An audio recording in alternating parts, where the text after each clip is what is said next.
Well, good morning, everybody. It's day 90. There's my dry spot right there. It's about 5:45, and I'm about to head out. The pit crew's down the road a little ways, about 6 miles. They're cooking breakfast for hikers down there, and I'm one of those hikers, so I'm going to go grab me some breakfast when I get down there. It's going to take about 3 hours, but they'll be waiting there, and I'll be getting some breakfast. It's been raining since about 4 o'clock, so there's just a little sprinkly action going on here, but it's supposed to rain all day today. It's supposed to rain tomorrow. It's supposed to rain the next day too, so rain in the forecast, that's for sure.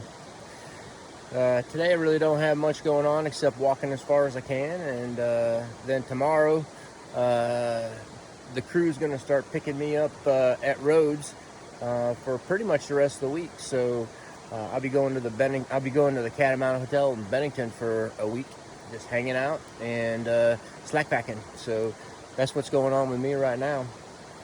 I didn't really get a lot of sleep last night. These fellas down here, camping down here, they decided that the 4th of July was the 1st of July and decided to set off a bunch of fireworks and stuff like that until about 11 o'clock or midnight. And you know what? I'm just not so sure that setting off fireworks in the woods is such a great idea. Seems like you don't want to be burning down the woods. They didn't, luckily. But yeah, I don't think that's such a great idea. Maybe they need to take a class on firework safety somewhere. All right, I'm going to get a hiking. I'll let you know what I see when I see it. I know we got a view right at the top of this hill here, so let's see if we can get that view today. And yeah, it's still pretty smoky out here. Hopefully the rain will knock that stuff down, but I can smell it in the air, and I can see this kind of haze still hanging over the atmosphere here, so to speak. All right, so I'm out of here. I'll see y'all in a little bit, and good morning, Mushroom.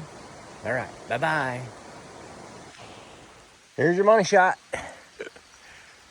Oh, it's cloudy, hazy, and generally not great as far as money shots go. This is about the only other money shot we're gonna get today, I bet. There's not too many money shots here in Vermont. Soak it in. It's raining though, I gotta get going. Hurry up. Did you get your fill? Here, let me zoom in on the airport. That's so beautiful. Okay, let's get going. It's raining harder.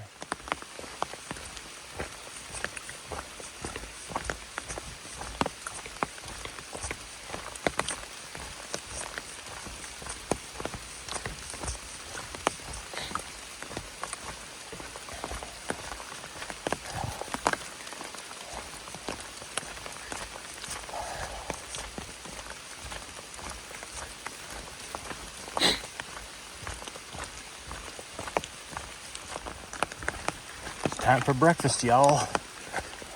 Pink hot dogs pit crew's down there waiting for me. Hanging out. I think I see Heath too. Let's see who's down here. Don't see any hikers though.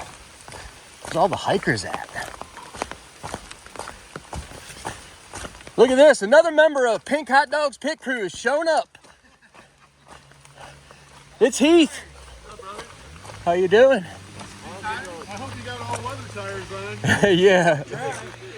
It's time to change the tires, get some food in the belly, and what else we got to do? Wipe the windshield. All right, it's time to leave. There's the fellas right there. Take care, y'all. They're going up to another road in about 8 miles. So it looks like I'm going to get midday lunch, maybe early dinner as well. They're not out here just for me, y'all. They're out here for everybody. They just didn't see any hikers come down out of the shelter. We got one that came, that's doing a southbound on a long trail, but they didn't see anybody coming northbound. So, excuse me, pancake. They're gonna move up trail a little bit and try to catch some northbounders from the next shelter up. Alrighty, so time to get hiking. I climb out of this hole. I came down, straight down to the mountain. We're down on the bottom again. And I gotta climb straight back up again. So I'm gonna get to it, and I'll get back with y'all in a little bit. Take care.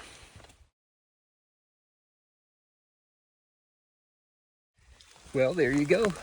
That was Pizza Bastard and Pocky. They were just out doing a day hike today, running the woods. I didn't get a shot of Pocky's shoes, but he had those toe shoes on, which are basically just I don't know, socks with a little more cushion or a little more plastic on them. It's kind of weird. So yeah, he recognized me from County, says he likes watching us, so that's cool. He told me to tell Mushroom hi, and so I'm telling you hi, Mushroom, for him. All right, keep on hiking. I'm still climbing. I got another 2.5 miles to climb up this mountain, so I'm just gonna be climbing. Very cool. I'll see you in a little bit. Nice little money shot for y'all. That might be your money shot of the day. Not sure, but it's quite possible. Very nice. Good. Run that thing down here, man.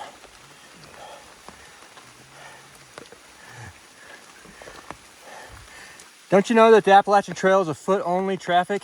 I know. Nice one. Pretty cool. Yeah, these are sweet. Yeah. We walked them the whole way up. Awesome. Have a good day, man.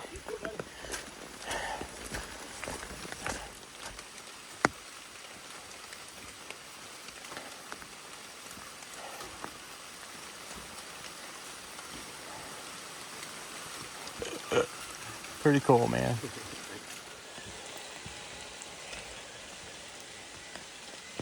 I think this is a new sport.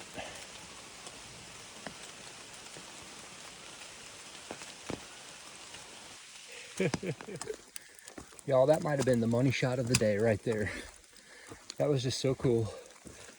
These guys are just running their remote control cars, 4-wheel drives, up this mountain. And apparently it's a little club they got going on. Who knew? Some of the things that you see, that was possibly the most interesting or strangest thing I've seen on my journey on the Appalachian Trail. Both years. Pretty cool. All right. I have just about topped on this first climb here. And then there's a secondary climb in just a little while to the ultimate peak before I head down to U.S. Forest Service Road 10, where the pit crew's waiting to give me lunch. So, pretty cool day today. It might be raining, but my spirits are high. And I'm up to 14 through hikers so far today. So, we're making progress. Unfortunately, like 9 of them I passed by since I left those guys. And those guys are packing up when I left to go to the next road. So, there I look. All right, I'll be back with you in a minute. All the Karens in the world decided to have a little meeting, it looks like. Check it out, man. Crazy, crazy, crazy. Pretty neat, though. The things you see on the AT. Today we're getting some weird stuff, huh? All right. Well, made it up to the top of this. It's just a chill little ride here for a while. But just a little background on the crew. Let's see, we met Heath just on the other side of Mount Greylock last year. And I think he met us one more time the next day. Brought us some breakfast sandwiches and coffee.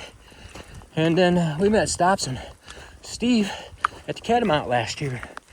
And all 3 of those guys I've kept in touch with over the course of the last year, and have grown fonder and stronger in friendship. And I'm so lucky and blessed that they're out here helping hikers in Vermont. They're not just helping me, they're helping a lot of people. They'll be up here for the next month or 2, coming out here and feeding hikers every every day, shuttling hikers back and forth from the Cat Mountain, just being present for them if they're needed. I mean, if the call comes out, both those guys, Stops and Steve in Bennington, they're right on it. No questions asked. And they don't charge for their services. They ask for donations, and if you have a little to give, then you give, you know. But they do it out of pure love of the trail and their excitement to live in this community. So I can't tell you how grateful and thankful I am to be associated with them. And last night, just sitting around at dinner, sat around at, hold on, my umbrella's about to fall out. I sat around when I got to Clarendon Gorge for probably an hour and a half, just chatting, and we were just having a nice time, talking about our stories of the trail. And that's why I didn't get up on that ridge and hit that shelter. It's just because I just stayed there. I was tired anyways. I probably wouldn't have gone up there, but still, by the time I got done talking, it was almost dark. And to have them help me out and take care of me this week, I'm really grateful. I just hope they know that. And don't worry, I'm gonna make sure they know that. But what a fun bunch of guys. Oh, and don't forget Moose. I don't want to forget Moose. Moose was there last year too. He was maybe in a little bit of the background, and I didn't really remember him for the, I guess, 2 days. But as soon as I saw him again, I remember exactly who he was. We were having a fun old conversation sitting out on the porch there. And I remember exactly who he was. He's actually hiking the long trail sideways right now. So what that means is he is hiking all the blue blazes. Apparently there's over 250 blue blazes or something like that go up to the long trail. And so he's hiking all of them. And he lives here in Rutland, so he can go out anytime he wants. Oh, and let's not forget about Jack too. What a cool dog that is. He is so obsessed with that ball. And he's such a friendly guy. I just love the way he looks and the way he looks at you when you approach him. What a great dog he is. That's Steve's dog, by the way. So that's a little bit more about this crew. And they've just become part of Pink Hot Dog and Mushrooms' extended friends and family. Our hiker buddies, our people that we have grown to love over the course of the last year. It's just, this community has got to be one of the best communities I've ever been associated with. So I'm just so grateful to have them in my life. I hope they know that. And gonna have a good time with them over the course of the next week. They'll come and get me at the roads, and I won't have to sleep outside in the rain. We'll sit around and chit chat, talk to hikers when they pop by at the Trail Magic stand. So I think it's gonna be fun. I can't wait to do it all. Actually, I already am doing it all, so I'm in the midst of it. All right, y'all. That's the story of the Pink Hot Dog Pit Crew, and they're not the only ones. They're just the ones I'm associated with today. We've already run into Timex. We've got Leo and Karen and Gorham. We got John and Jane in Hanover. Sorry to have missed them. We're gonna have to stop by and chat with them when we come back up for our Mount Katahdin run. We got Mark Poley. We got, oh man, who else? We got all of you guys out in YouTube land. All of the people that really have offered their support, whether it be in person or just in commenting or even just watching the videos. Both Mushroom and I are so grateful to have all of that cool vibe coming to us. It really does mean the world to us. So that's it. That's Pink Hot Dog's Corner for the day. I'm going to get back to hiking and keep on trucking on out of here. Oh, and don't forget about Hawk and Skip and Don and Katie. Those guys. The true highlight of the northbound hike last year. And we met up with them several times since that time too. It all just blends together sometimes. I don't mean to leave anybody out. I just can't remember right off the top of my head all these cool people that I've met and seen along the way. All right, I gotta get myself situated. I'll be back in a little bit.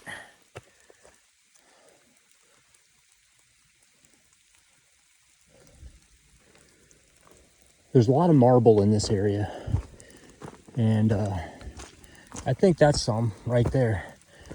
It's kind of got that brightish, kind of glassy appearance to it. Some more right there. If you remember, if you watched our videos last year with Sultan and Lots of Bad, we took a little trip to an old marble quarry just outside of Dorsey, I think it was, and got some good shots of marble. But I'm pretty sure it's all around here. See, I think that one is more of that. And I'm like, what is marble anyways? So I looked it up. And apparently marble is just metamorphized limestone, sedimentary rock. So the sedimentary rock, the limestone, was laid down because these mountains were in a shallow sea at one point. They weren't mountains at that time. They were low-lying land in a shallow sea.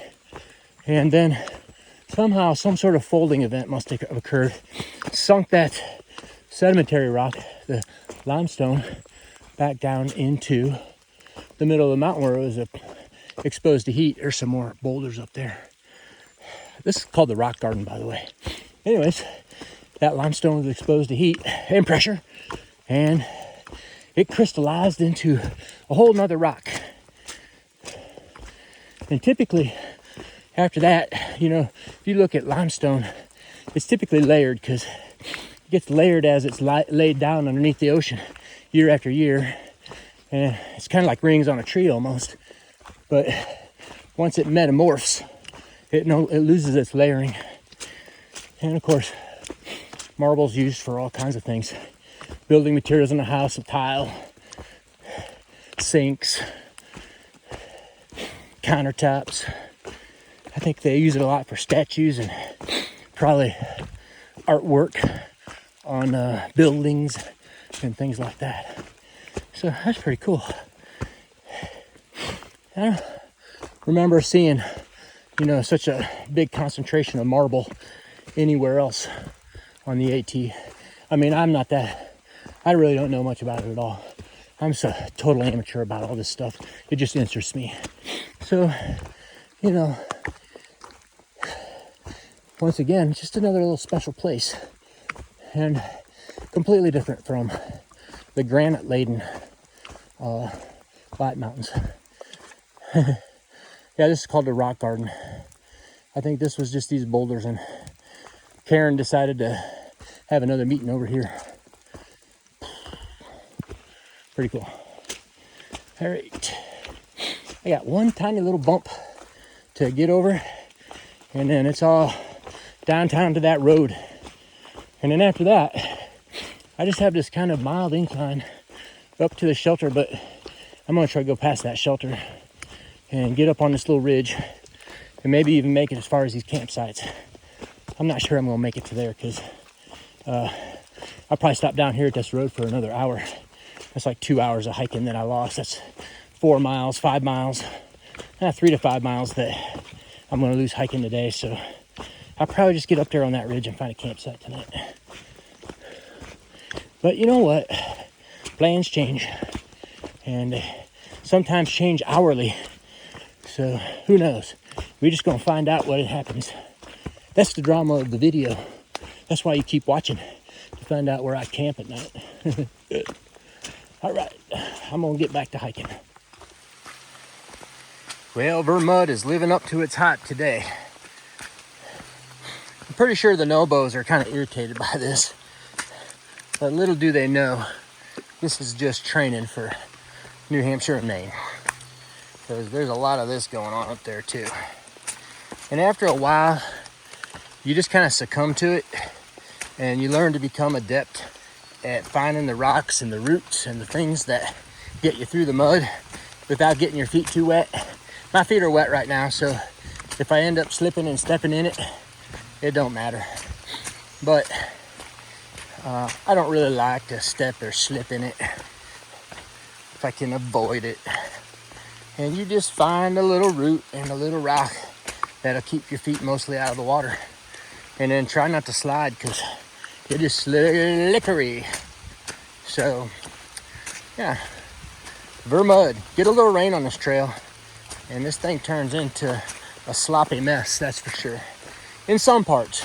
In other parts, it's just fine, but in this particular part, it is living up to the hype. For sure.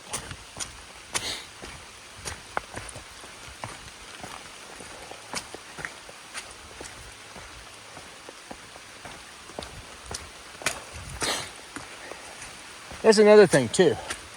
I was just thinking about it. Yeah, forget it. I'm gonna have to tell you about that story later.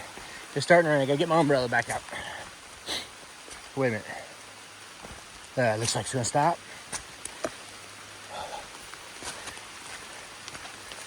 Okay, maybe I can tell you.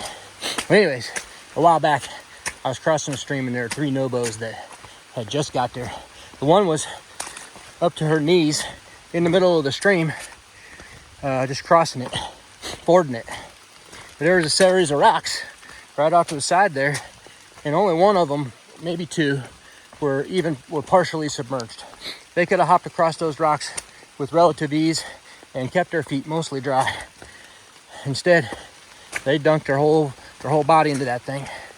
And I think that's just another thing, you know, the nobos haven't really been trained on these rocks.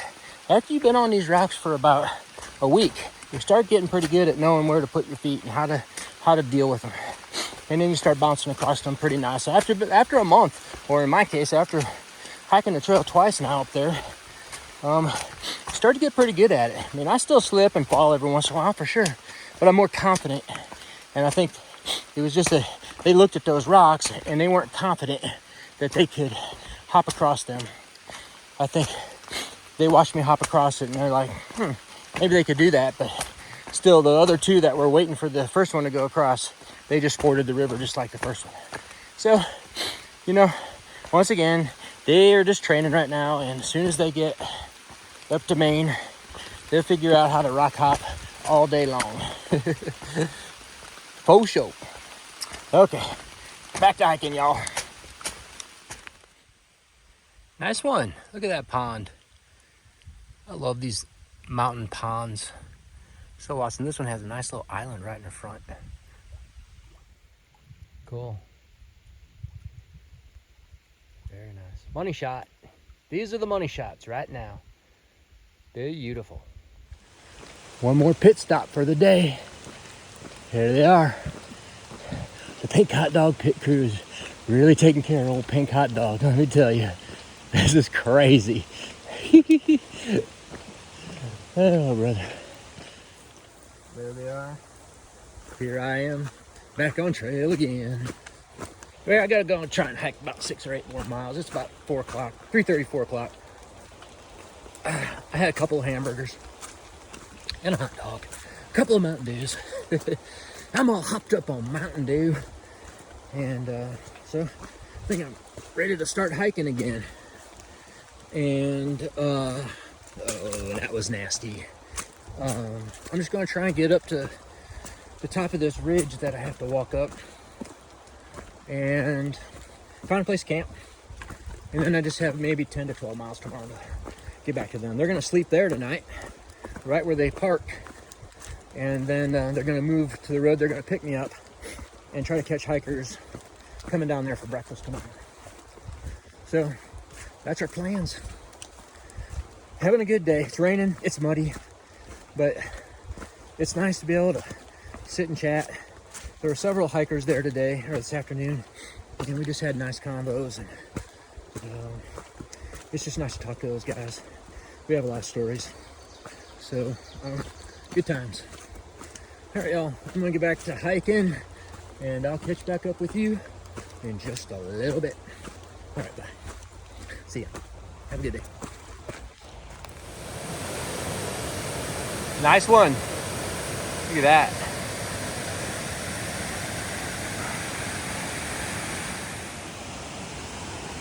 Nice little bridge here. It's pretty sturdy.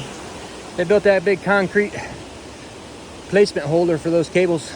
I don't know what you call those things, but it's holding those cables in there pretty good. I feel pretty safe. I love bridges. Bridges are neat.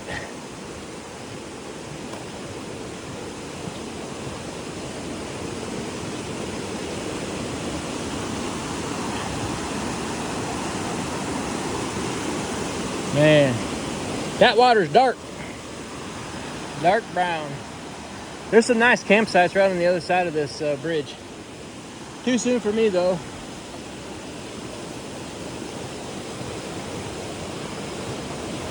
Pretty darn cool, if you ask me. And I think we go this way, the White Blaze says. Well, folks, that's a wrap on day 90. Set up right there. I'm at Baker Peak. The peak's right over there. There's no views, so sorry about that. Maybe there'll be a view in the morning when I get up if there's no clouds. I don't know if that's going to be the case or not, but we'll give her a try if it is. I know there's a nice little rock scramble on the other side of that thing that is going to be a little challenging in the morning, but it only lasts for maybe 0.2 or 0.3 at the most. I did 20 miles today, so that was not a bad day. It was pretty easy, really. Just had to pop up over something, then down to breakfast. And let me tell you about the power of pancakes. Those pancakes got me right up that next climb. Toot sweet. I had no problems whatsoever. That was pretty cool. Mushroom would always tout the power of pancakes last year, and she's right. They got me right up over that mountain. And then the rest of the way, it was just downhill to lunch, where I had a couple of burgers and a hot dog and a Mountain Dew or two. And then the rest of the way was this kind of gentle uphill climb until the very end, where I had to get up here fairly severely, but no problems. I got this tiny little tent spot here, and it's fairly flat under there. I think I'm going to be okay if it rains. Let it rain, let it rain, let it rain. I think I'm going to be okay. Let me tell you about Vermont and its mud. They call it Vermud for a reason. It was darn muddy today. Let me tell you, it didn't rain like hard. It was just kind of a light, rainy day this morning, and then by this afternoon, most of it had stopped. But that trail was just muddy as could be, and I see why they call it Vermud. Towards the end of the day, I just stopped trying to rock hop it and keep my feet dry, because I just kept missing spots and I would sink my foot into the mud. And so by the end of the day, I was just trudging right through it. There's just, you give up at some point. My feet are soaking wet again today, and I'll put my dry socks on tomorrow, and we'll be getting into town and should be able to dry out and get everything dried out. And then for the next 4 days of hiking, I am just going to a road, getting picked up by the pit crew, and taken back to the hotel. So they're going to take care of me for another 4 or 5 days, and then I'll be on my own for probably the rest of the way, all the way to Harper's Ferry. Maybe I got a couple of people that might help me out in the future, but pretty much camping the rest of the way, I believe. I saw 37 through hikers today. Big day today. It was a record for the northern section anyways, and that brings us up to 236. I had made some miscalculations. Maybe it's 244. I just can't remember all these numbers that I put in my head. So we're up in the 200s at this point in time, and I expect we'll probably continue to see big numbers as we move forward. No doubt about it. Big thank you to Stops, Steve, Heath, Moose. These guys are taking care of a lot of hikers, and I'm not the only one that they're feeding. Both times we had other hikers hanging out and eating food and enjoying conversation. So we had a great time. Had a great time talking to people today. It was really nice. So that's about it for me. I'm going to climb into bed. I'm really tired. I didn't sleep well last night. It's about 7 o'clock, and I think I'm going to sleep in a little bit tomorrow. I might get up at 6:30 instead of 5:30. Give me another hour in bed. I only have 13 miles to the road tomorrow, so it's going to be kind of a Nero day for me as far as that goes. So y'all take care. I'll see you in the morning. Thanks a lot for watching, and good night, Mushroom. All right, y'all. Bye-bye.